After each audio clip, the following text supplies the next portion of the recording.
మనిషి ఎంత మృగమవుతున్నాడు. కామ పిచ్చిలో కన్ను మిన్ను కానడం లేదు. సమాజం ఎటువైపు వెళుతోంది? మన చుట్టూనే మన పక్కనే కామాంధులు ఉన్నారని గుర్తించేదెలా? చిన్నపిల్లలపై లైంగిక దాడి చేయాలని ముసలవాడికి ఎందుకు అనిపిస్తోంది? పిల్లలంటే దేవుళ్ళు, వారిని ముద్దు చెయ్యాలి, వారితో బంగారు క్షణాలను ఆనందమయంగా గడపాలి, వారి ఆలనా పాలన చూడాలి. వారికి లోకం పోకడ తెలియదు, సమాజంలోని చెడు అర్థం కాదు. అయినా నీచులు మారడం లేదు. ఇటు పోలీసులు సైతం కొన్నిసార్లు చిన్న ఘటన అనుకుని కౌన్సిలింగ్ ఇచ్చో హెచ్చరించో పంపేస్తారు. కానీ ఆ తర్వాత అవే పెద్ద నేరాలుగా మారుతున్నాయి. పోలీసులు కూడా ఓ విషయం తెలుసుకోవాలి. ఒకసారి స్టేషన్ మెట్లు ఎక్కారంటే ఆ ఫిర్యాదును సీరియస్ గా తీసుకోవాల్సిందే. ఎవరో ఒత్తిడికి తలగ్గో లేదంటే మరో కారణంతోనో క్షమించి వదిలేయొద్దు. తమ స్టేషన్ కు వచ్చారంటే కేసు నమోదు చేయాల్సిందే. లేదంటే అన్నమయ్య జిల్లాలో జరిగిన ఘటన రిపీట్ అవుతుంది. ఏ తండ్రి మాత్రం తన బంగారు తల్లిపై లైంగిక దాడి జరిగిందంటే ఊరుకుంటాడు? పోలీసులే న్యాయం చేయలేదని తల్లడిల్లిపోయాడు. తన కూతురు అమ్మ తాత నా బట్టలు విప్పేశాడు, మూత్రం పోసే చోట పట్టుకున్నాడని చెబితే ఎవరు మాత్రం తట్టుకోగలరు? ఎక్కడో కువైట్లో ఉన్న తండ్రి నిత్యం తన కూతురు గురించి ఆలోచించేవాడు. ఆ కూతురి కోసమే అక్కడికి వెళ్ళాడు. నిద్ర లేక పని చేయలేక చివరకు తాను కువైట్ నుంచి తన బిడ్డపై చేయి వేసిన వాడిని తెగ నరికాడు. తన బిడ్డపై చేయి వేసిన వాడికి బేడీలు కాదు, చంపితేనే బుద్ధి వస్తుందని తనకు తానుగా న్యాయం చేసుకున్నాడు. ఈ ఘటన ఇప్పుడు దేశవ్యాప్తంగా చర్చనీయాంశంగా మారింది. అన్నమయ్య జిల్లా ఓబులవారిపల్లె మండలం కొత్తమంగంపేటలో 59 ఏళ్ల గుట్ట ఆంజనేయులు దారుణ హత్యకు గురయ్యాడు. ఇతను పాక్షిక వికలాంగుడు. పోలీసులు అనుమానాస్పద కేసుగా నమోదు చేసి విచారణ చేస్తున్నారు. కానీ సడన్ గా తానే చంపానని ఏకంగా కువైట్ నుంచి వీడియోలు విడుదల చేశాడు హంతకుడు ఆంజనేయ ప్రసాద్. ఎందుకు చేశానంటే నా బిడ్డపై అత్యాచార యత్నం చేయబోయాడు, శరీరం మొత్తం అసభ్యంగా తాకి వేధించాడు, 12 ఏళ్ల నా బంగారు తల్లికి జీవితాంతం మానసిక వేదన మిగిల్చాడు, అందుకే చంపానని వీడియోలో చెప్పాడు. అంతేకాదు సాక్ష్యంగా తన కూతురు తల్లికి చెప్పిన మాటలు కూడా సోషల్ మీడియాలో పెట్టాడు. ఆ బంగారు తల్లి అమాయకపు మాటలు వింటుంటే అందరికీ కన్నీళ్లు వస్తున్నాయి. ఈ నీచ సమాజంలోని రాక్షసులు ఎలా ఉన్నారో అర్థమవుతోంది. కొత్త మంగంపేటకు చెందిన ఆంజనేయ ప్రసాద్ చంద్రకళ దంపతులు బతుకు తెరువు కోసం కువైట్ వెళ్లారు. వారి ముద్దుల కూతురును ఊళ్ళో ఉంటున్న చెల్లెలు లక్ష్మి వెంకటరమణ దంపతుల దగ్గర ఉంచారు. వాస్తవానికి హాస్టల్లో ఉంటుంది ఆ 12 ఏళ్ల చిన్నారి. కానీ సెలవులు వచ్చినప్పుడు తన పిన్ని లక్ష్మి ఇంటికి వచ్చి ఉంటుంది. తండ్రి ఆంజనేయ ప్రసాద్, భార్య చంద్రకళలు తమ కూతురుకు బంగారు భవిష్యత్తు ఇవ్వాలని ఎడారి దేశంలో పడరాని కష్టాలు పడుతూ రూపాయి పోగేసుకుంటున్నారు. అయితే చంద్రకళ చెల్లెలు లక్ష్మి ఇంట్లో ఆమె మామ కూడా ఉంటున్నాడు. అతని పేరు కూడా ఆంజనేయులు, వయసు 59 ఏళ్లు. ఆ చిన్నారి అతన్ని తాత అని ముద్దుగా పిలిచేది. కానీ ఆ రాక్షసుడు అందరి ముందు మామూలుగా మనవరాలని మాట్లాడేవాడు. కానీ అతని మనసులో నీచమైన కోరిక ఉంది. ముసలి వయసులో ఇలాంటి దారుణ ఆలోచనలు వచ్చాయంటే ఎంతటి నీచుడు అర్థం చేసుకోవచ్చు. ఆ చిన్నారి తల్లిదండ్రులు దేశం కాని దేశంలో ఉన్నారులే అనుకున్నాడు. తాను ఆ చిన్నారిని ఏం చేసినా అడిగేవారు లేరని భావించాడు ఆ రాక్షసుడు. ఓ రోజున ఇంట్లో ఎవరూ లేని సమయంలో గాఢ నిద్రలో ఉన్న చిన్నారి ఒంటిపై బట్టలు విప్పేశాడు. సడన్ గా చిన్నారికి మెలకువ రావడంతో ఆమె నోరు మూసి మర్మయ్యవాళ్ళను పట్టుకున్నాడు. అసలు మాటల్లో చెప్పలేని రాయలేని పనులు చేశాడు ఈ రాక్షసుడు. ఆ తర్వాత పెనుగులాడి గట్టిగా కేకలు వేయడంతో ఆ నీచుడు లేచాడు. బయట ఎవరికైనా చెబితే చంపుతానన్నాడు. ఆ తర్వాత ఆ చిన్నారి తన పిన్నికి విషయం చెప్పింది. ఆమెమో తన మామను మందలించాల్సింది పోయి ఆ చిన్నారినే భయపెట్టింది. బయటికి ఎవరికి చెప్పొద్దని రకరకాల మాటలు చెప్పింది. ఆమె తన కుటుంబం పరువు పోతుందని తన మామ చేసిన రాక్షస పనిని దాచిపెట్టింది. అయితే ఆ చిన్నారి హాస్టల్కి వెళ్ళిన తర్వాత తన తల్లిదండ్రులకు విషయం చెప్పింది. దీంతో తల్లిదండ్రులు తట్టుకోలేకపోయారు. వెంటనే లక్ష్మికి ఫోన్ చేసి నిలదీశారు. ఆమె ఆ మాటలను సరిగ్గా పట్టించుకోలేదు. తమ బాధ, తమ కూతురు పడ్డ మానసిక వేదనను లక్ష్మి అర్థం చేసుకోలేకపోయింది. సరిగ్గా స్పందించకపోవడంతో చంద్రకళ ఆంజనేయ ప్రసాద్కు ఆవేదన కలిగింది. వెంటనే తమకు స్తోమత లేకున్నా కూడా భార్యకు విమాన టికెట్లు బుక్ చేసి పోలీసులకు ఫిర్యాదు చేసి రమ్మన్నాడు ఆంజనేయ ప్రసాద్. దీంతో చంద్రకళ కువైట్ నుంచి వచ్చి తన చెల్లెలిని, ఆమె భర్తను, వృద్ధుడిని నిలదీసింది.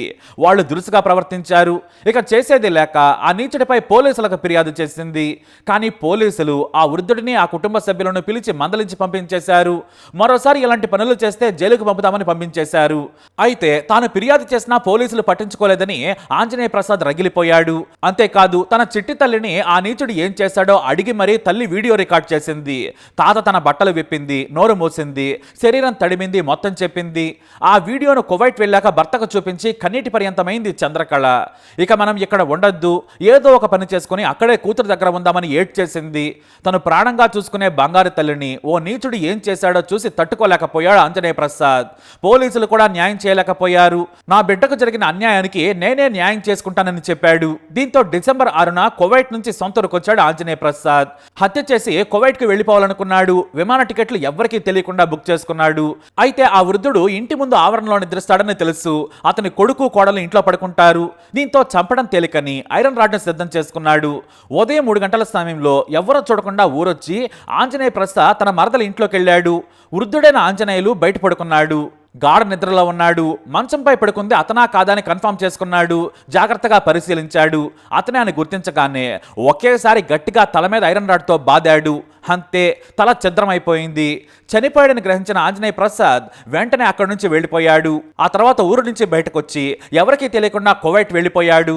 ఇక్కడ ఆంజనేయ ప్రసాద్ కువైట్ నుంచి వచ్చినట్టు, చంపినట్టు, వెళ్ళిపోయినట్టు ఎవ్వరికీ తెలియదు. అంత సీక్రెట్ గా ప్లాన్ అమలు చేశాడు. ఈ హత్యపై గ్రామంలో రకరకాల చర్చలు మొదలయ్యాయి. పోలీసులు వృద్ధుడి హత్యను అనుమానాస్పద హత్య కేసుగా విచారణ చేస్తున్నారు. దీంతో మానసిక వేదనతో ఉన్న ఆంజనేయ ప్రసాద్ తానే చంపానని ఈలోపు వీడియో విడుదల చేశాడు. నా బిడ్డను దారుణంగా లైంగికంగా వేధించాడు. పోలీసులు కూడా న్యాయం చేయలేదు. వారి దగ్గర డబ్బులు తీసుకుని వదిలేశారు. నేనేం చేయాలి? నా బిడ్డపై లైంగిక దాడి చేసిన వాడిని నేను వదిలేయాలా? నా బిడ్డను ఇలా ఎందుకు చేశావంటే సరిగా స్పందించలేదు. నా మరదలు కూడా పట్టించుకోలేదు. నా వాళ్లను నమ్మాను. చివరకు నా చిట్టి తల్లిని ఏం చేశాడో వినమని వీడియో కూడా విడుదల చేశాడు. నాకు న్యాయం జరగలేదు. అందుకే హత్య చేసి న్యాయం చేసుకున్నాను. ఇంతకంటే నా బిడ్డకు నేనేం చేయాలి? నా ఆవేదన ఎవరు అర్థం చేసుకుంటారని కన్నీటి పర్యంతమయ్యాడు ఆంజనేయ ప్రసాద్. అంతేకాదు, ఈ హత్యకు ఎవరూ బాధ్యులు కాదు. నేనే చంపాను.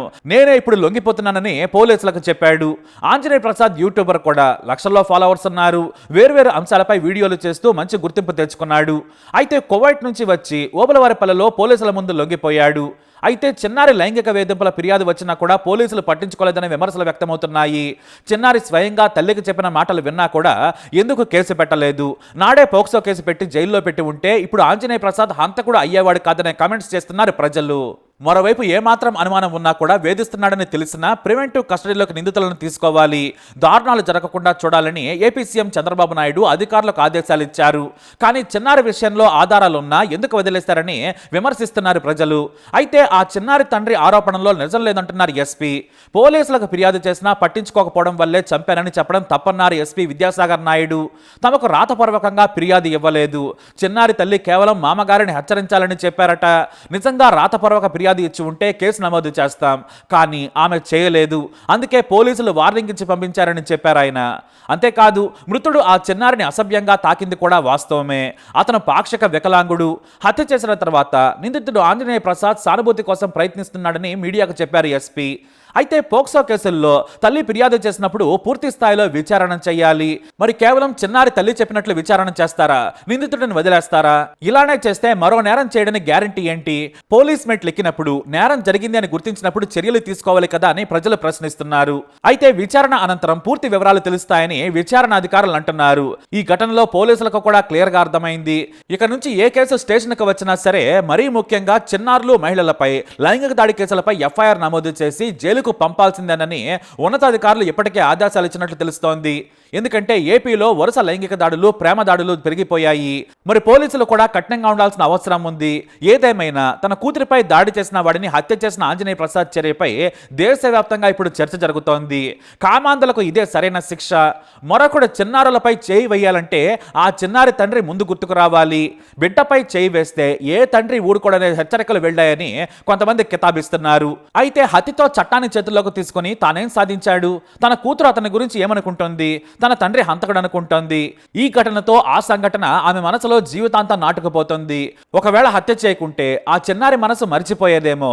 పోలీసులకు తానే వచ్చి ఫిర్యాదు చేయడమో, లేదంటే కువైట్ నుంచే సీఎంకో లేదా నారా లోకేష్కో, పవన్ కళ్యాణ్కో ఫిర్యాదు చేసి ఉన్నా కూడా పోలీసులు చర్యలు తీసుకునేవారు. ఇది దుందుడుకు చర్య. ఇలా హత్యలు చేసుకుంటూ వెళ్తే సమాజంలో శాంతి ఉండదంటున్నారు పోలీసు ఉన్నతాధికారులు. మరి మీరేమంటారు? మీ అభిప్రాయాన్ని కమెంట్ ద్వారా తెలియజేయండి. ఈ వీడియోపై అప్డేట్స్ కోసం మా ఛానల్ ఫాలో అవ్వండి. అలాగే తప్పకుండా సబ్స్క్రైబ్ చేసుకోండి. నేను ఇతన్ని చంపేదానికి కారణం ఏంటి? మా కూతురు మంచంలో పనుకోండి. ఈ మనిషి అన్నమాట. ఈ మనిషి ఏం చేశాడంటే, మా కూతురు నిద్రమత్తులో ఉంది కదా అని బట్టలు తీసేసి బలాత్కారం చేసి నోరు మూసిపెట్టి బలాత్కారం చేసి, ఒకవేళ అరిస్తే నోరు మూసిపెట్టి ఒకవేళ ఎంత పనైనా చేద్దాము చంపేసే దానికైనా కానీ అంటే ఆ ఆలోచనతోనే బలాత్కారం చేసి చంపేసేదానికైతే ఈ మనిషి అయితే చూసినాడు. ముందుగానే నా కూతురు నిద్ర మత్తులో ఉంది, అందులో మళ్ళీ నోరు మూసిపెట్టేసినాడు, బట్టలు తీసేసినాడు. ఈ నోరు మూసిపెట్టే తలకి ఊపిరాడకుండా భయపడిపోయింది అనమాట. ఇంటికి పంపించిన, బిడ్డను తీసుకురాపో మన సోదీనంలో పెట్టుకున్నాం, మనం చూసుకున్నాము అనేది. ఆమెని నా బిడ్డను నా భార్య చిన్నగా అడగడం వల్ల నా కూతురు చెప్పేసింది, అమ్మా మనము చట్టపరంగా వెళ్దాం, ఓకే ఓబులు